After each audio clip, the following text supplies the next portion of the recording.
खड़ा था बोल के तो बैठा रहता तो नहीं होता ना। ये जो है ये रॉस आइलैंड का जेटी है, पूरा देखिए रॉस आइलैंड का नज़ारा पूरा देख लीजिए।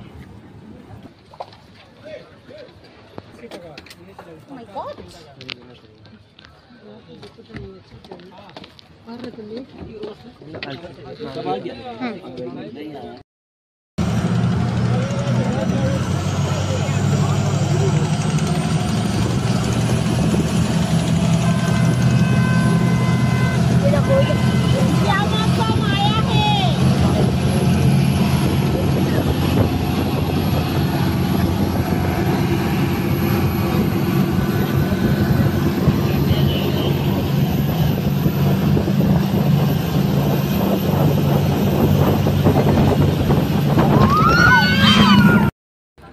সারা দিন আমরা জলে জলে জলে জলে থেকে এখন আবার জলের ওপর থেকে গিয়ে জঙ্গলি ঘাট।